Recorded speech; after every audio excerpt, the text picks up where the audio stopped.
Of the defendant, Joseph Fisher, who is one as you alluded to, Katie, hundreds of January 6 defendants who had been charged with obstruction, something that under this 2002 law, which of course came from the collapse of Enron, allows a person to be charged with up to 20 years in prison, or sentenced to that rather, for obstructing an official proceeding. What the justices have now decided here is that that obstruction question perhaps could not be applicable in the case of January 6, wondering exactly how what official proceeding should be defined as in that obstruction case. Not only Welcome. TBW Clips. I am Tyson. Today, January 6ers. They may be getting off. I know Trump said he was probably going to give them pardons, but he might not have to. There was a ruling that came down from the Supreme Court that affects probably hundreds, couple hundred, right, of January 6 rioters. Let's take a look at this. We begin tonight with a major decision from the Supreme Court on Friday, dismissing a key charge used in hundreds of January 6 prosecutions. D.C. U.S. Attorney Matthew Graves says the court's decision affects 249 current cases, including some who have already been sentenced. Prosecutors charged hundreds of rioters with obstruction. That's crazy. 245 different lives. Obstruction of justice charges, right? That's crazy. So, SCOTUS pretty much has said the charge that the DOJ, Biden's Department of Justice, or pretty much created this charge that has nothing to do with the actions of the January 6ers.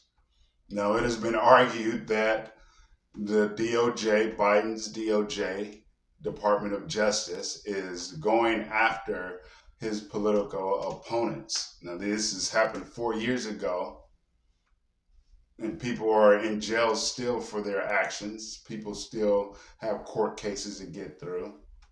So this affects them. Let's keep going. Of an official proceeding, a crime that Congress created in the wake of the Enron scandal in the early 2000s. Jeffrey Fisher, a former Pennsylvania police officer who was charged with storming the Capitol, argued that the law only applies to the destruction of records or documents, physical evidence, rather than obstruction of Congress meeting to certify the electoral count on January 6th. The court agreed with him, tossing the charge, and that decision could affect the criminal cases against many, including former President Donald Trump. Joining us now is Trump's former defense attorney and the former chief of DOJ organized crime, Jim Trusty. Jim, first question for you. Have you ever seen the court strike down, or maybe the decision will have the effect of striking hundreds of criminal charges like this? Let me say this. You think about you think about going after your political opponents. I've only heard this from one side. You go back to during Obama, Lois Lerner and the IRS, right, targeting conservatives. There has to be something in the laws where these people are held accountable for that, because they're doing it over and over again. You've seen this. They're creating charges to go after certain people who have a certain political stance or who fight for their political stance, right? You're not supposed to be able to do that. It's wrong. And the people who are doing it, there should be some type of charges that they should face for doing so. Especially the lives of these people. It's been, 4 years? They're going through this, all to understand that what happened to them is unjust. They created this because they couldn't get them for what they were trying to go after them for. Right? An insurrection. That was the word that they used, is an insurrection. None of them have been charged for that. So they created this charge, this obstruction charge. And their lives have been ruined. 4 years, right? They've gone through this. That's messed up. And what happens? Nothing happens? Some people are already in jail for this. Now, don't get me wrong. There are some people who deserve it, right? Those who vandalized, those who attacked police officers. But there are a lot, I think more than not, the police officers telling them to come on in. We've seen videos of that, right? Police officers letting them in, and they're walking peacefully through the Capitol. They're not vandalizing or doing anything. And those people got caught up for obstruction charges. I don't know how long they get, maybe 10, 15 years for that stuff. Let's keep going. And the former chief of DOJ organized crime, Jim Trusty. Jim, first question for you. Have you ever seen the court strike down, or maybe the decision will have the effect of striking hundreds of criminal charges like this? Yeah, I mean, every blue moon you see something that has retroactive effect, and all of a sudden the entire Department of Justice is scrambling to figure out, does it affect cases that have been going on for many years? This is a very, broad, widely reaching decision, important decision. It's really about separation of powers. And it goes, I think, to the heart of the notion that this Department of Justice, under this Attorney General, continues to be inventive and creative when they go after people whose politics they don't like. And so the Supreme Court has reined it in, basically saying Congress writes the laws, you don't get to expand the laws to fit your kind of political prosecutions. And I actually thought it was more like 330, but either way, hundreds of cases are going to be affected by this in terms of potential resentencing and perhaps even getting people completely out of prison. Jeffrey Fisher is charged with at least 5 other crimes related to storming the Capitol that day. Justice Kavanaugh, during oral argument, asked the advocates for the government, isn't that enough? And they didn't seem to pull punches on the terrible nature of what happened that day to this country and to the Capitol, but they also seemed to suggest that there were other routes for seeking justice here. Is that right?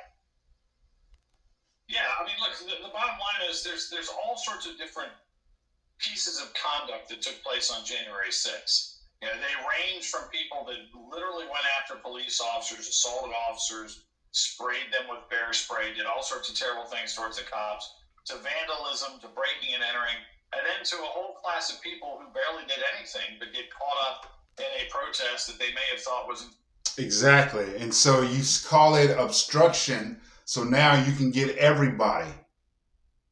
You call it obstruction, and now you can get everybody that stormed, instead of those who did the in particular crimes, vandalism, stuff like that, which I would think would be less of a charge than obstruction. So they say obstruction, now we can get everybody under this one umbrella, because not everybody vandalized. Right? Not everybody vandalized. So they created this whole obstruction thing so they can get everybody. That's crazy. And now they're scrambling. They shouldn't have to scramble if you did things right. Everything's in chaos. That's brought on by the DOJ, Biden's DOJ. Let's keep going. Entirely lawful by the time they joined it. So there's a real wide swath of behavior that's been subjected to prosecution and no end in sight. It's kind of an industrial scale prosecution where they've created an office within the U.S. Attorney's Office devoted to January 6th, where they have endless resources in play on a national level, people volunteering from around the country and getting new positions from the Attorney General. So, when you have that kind of macro attack... But they do it all the time, right? You saw it under the Obama administration with Lois Lerner. They were going after the IRS, going after Trump supporters, people who donated to the Republicans campaign. I wouldn't say Trump, he wasn't in it at that time. But they were going after Republicans, going after conservatives. So they've been doing this. It doesn't matter who's president at the time. It just seems like they're going after whoever would challenge their power. i.e. the opposition Republicans. You've seen the Summer of Love. Those were real riots. Those were riots. They were burning down police departments. They created their own zones and kicked everyone out in Seattle. I think Trump alluded to this during the debate. And what happened? The vice president, we're going to bail these people out. They were let out. There was no task force to see who did any of this stuff. There was no set rule of the protesters. Most of them were protesting peacefully, but that's not what you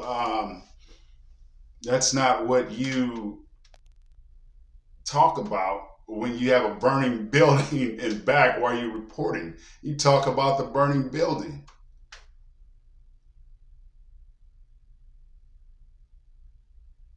So I don't know why there's always been the two-tier justice system. We've always seen it, and it's not just the powers that be going against black people. I think if you look throughout history, it's been Democrats going after Republicans, going all the way back to the KKK, right?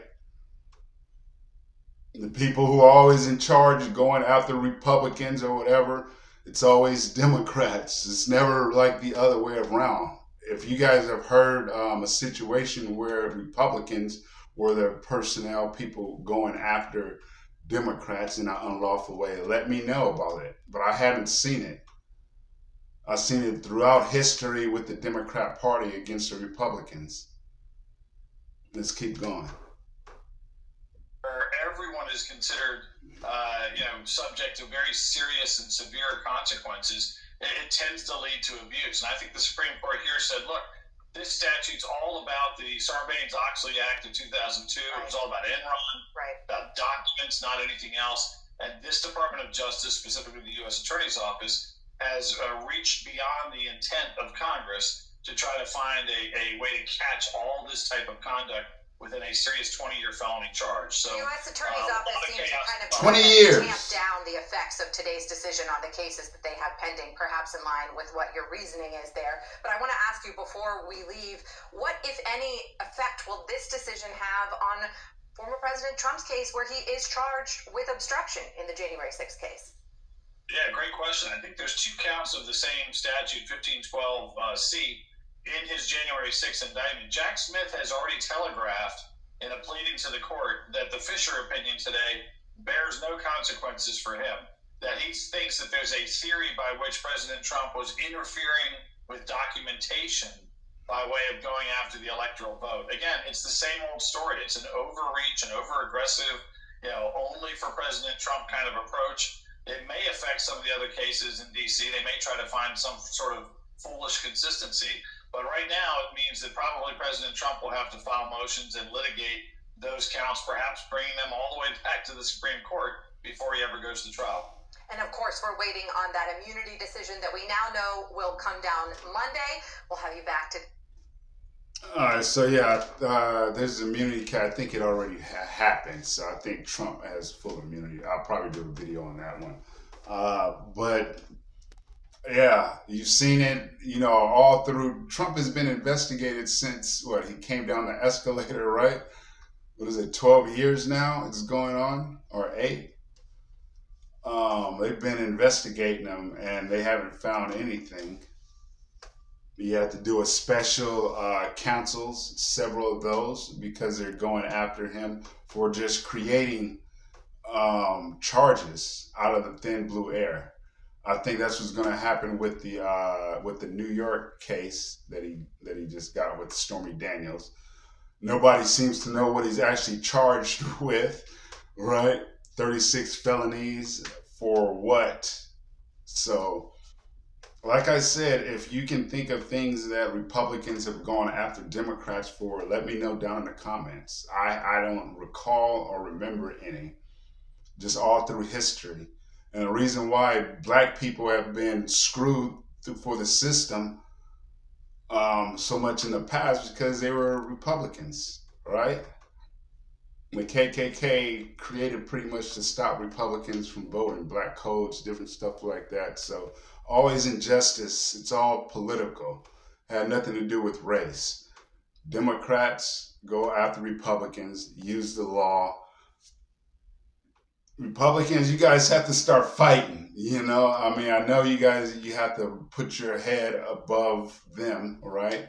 We're better than Democrats, so we're not going to stoop to those levels. We're going to do things the right way.